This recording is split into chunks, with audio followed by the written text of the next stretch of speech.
Hello ನಮಸ್ಕಾರ, ನೀವು ನೋಡ್ತಾ ಇದ್ದೀರಾ ಇಂಡಿಯಾ ಫಸ್ಟ್. ನಾನು ರಕ್ಷತ್ ಶೆಟ್ಟಿ. ಈಗ ಹೆಡ್ಲೈನ್ಸ್.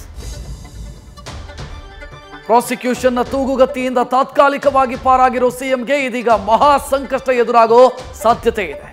ಮೂಡಾಗೆ ಸಿದ್ದರಾಮಯ್ಯ ಪತ್ನಿ ನಿವೇಶನ ಕೋರಿ ಬರೆದಿದ್ದ ಪತ್ರದಲ್ಲಿ ಕೆಲ ಪದಗಳಿಗೆ ವೈಟ್ನರ್ ಹಾಕಿರೋದು ಹಲವು ಅನುಮಾನಗಳಿಗೆ ಕಾರಣ ಆಗ್ತಾ ಇದೆ. ನಿಯತ್ತಾಗಿ ಪರೀಕ್ಷೆ ಬರೆಯೋ ವಿದ್ಯಾರ್ಥಿಗಳ ಜೀವನ ಮುಸುಕಾದಂತಿದೆ. ಪಿಎಸ್ಐ ಹಗರಣದ ಬೆನ್ನಲ್ಲೇ ಮತ್ತೊಂದು ಅಕ್ರಮ ಸದ್ದು ಮಾಡ್ತಾ ಇದೆ. ಮೈಸೂರಿನ ದಿ ರೈಲ್ವೆ ಕೋಆಪರೇಟಿವ್ ಬ್ಯಾಂಕ್ನ ನೇಮಕಾತಿಯಲ್ಲೂ ಕೂಡ ಕಮಟು ಹೊರಬಂದಿದೆ.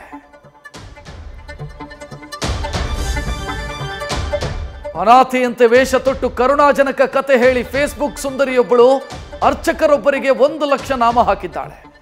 ಯಾರೋ ಸುಕುಮೋಲೆಯ ಹೆಸರಲ್ಲಿ ನಕಲಿ ಗ್ಯಾಂಗ್ ವಂಚಿಸಿದ್ದು ಗೊತ್ತಾಗಿದೆ.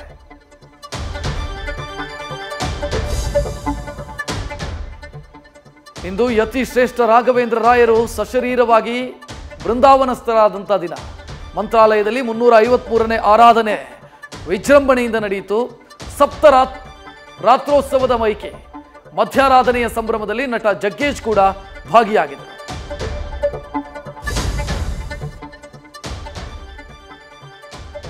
ವಿಶ್ವದಲ್ಲಿ ಭಾರತೀಯರ ಶಕೆ ಆರಂಭ ಆದಂತಿದೆ. ಬ್ರಿಟನ್ ಬೆನ್ನಲ್ಲೇ ಭಾರತೀಯ ಮೂಲದ ಕಮಲಾ ಹ್ಯಾರಿಸ್ ಅಮೆರಿಕಾದ ಚುಕ್ಕಾಣಿ ಹಿಡಿಯೋ ಸಾಧ್ಯತೆ ದಟ್ಟವಾಗಿದೆ.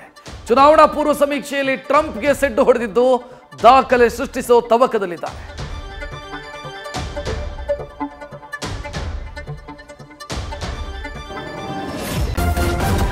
ನ್ಯೂಸ್ ಫಸ್ಟ್, ನಿರ್ಭೀತಿಯಿಂದ ನಿಮ್ಮ ಪರವಾಗಿ.